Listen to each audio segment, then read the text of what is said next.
can be ameliorated by supporting children to participate in positive childhood experiences or protective factors.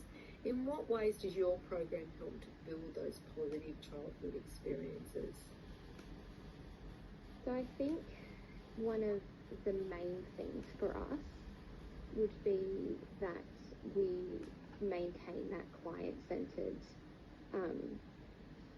and family-centered approach with like the strength-based focus underneath it, and really use that to build and nurture our relationships with community and different families. So I think that can provide such a strong foundation, like having that connection. And so through building that relationship, we want to kind of be that go-to place so that, you know, if something comes up for a family, they go, oh, I need, you know, such and such, I'll just call Richmond Community Services. And if there's not something they offer, they will know who does offer that. And so having that like safe and stable, I think, connection with families is really important. I also think that it's important to be extremely inclusive and understand that all families are different, and like I said, meeting families where they are at that time can be really important. And again, focusing on those strengths and building upon that, because, you know, every family is doing the best that they can, and as we know, you know, there's a lot of generational cycles with trauma. And so maintaining that trauma-informed focus when you do engage with families is really important. We also have started implementing the child safe standards within the organisation.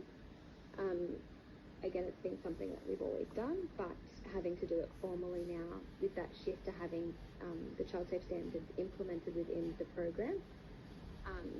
And so, you know, recognising the rights of children, maintaining child-safe engagements, and having all staff trained with child protection knowledge as well. It's so important, isn't it? It's interesting when I'm hearing, I know that you're just focusing on this tools for parenting. I'm just wondering if you could explain a little bit why you think it's so important that there is this focus on working with families as opposed to, you know, working directly with the children. I realise you have other programs, but, you know, what's the reasoning behind working with the families? How does that then impact children's health and well-being? Yeah, I think it's so important to look at families holistically, because it can be so many different aspects, you know, influencing different things, and it kind of is, you know, a bit of a chain reaction. So if a child is having certain behaviours, that's going to impact on the parent or their capacity or, you know, their sleep routine, things like that. So it kind of has that on-flow effect. And so I think it's so important to look at every aspect holistically within that family, including all the needs of every family member as well, and focusing on that strength-based approach, but for each member of that family.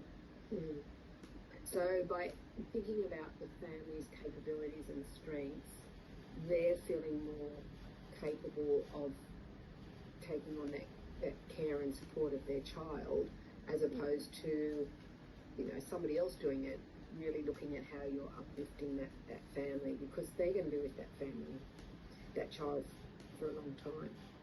Yeah, and I think it's so important to empower, like truly empower families and build that resilience to hopefully not have to rely so heavily on like support services in the future. It's such important work that you do, and I'm wondering about, and later on I want to just touch on how you work with early childhood settings, because, you know, there's that relationship there. But before we do that, you've already mentioned a little bit about how the program started and how it's changed, and you're influenced by the data. But I wonder about what, you know, theories that you learned at uni, or what research has influenced your project and the project development. So for me, I've had a bit of a different journey into this role. So started within like health studies, and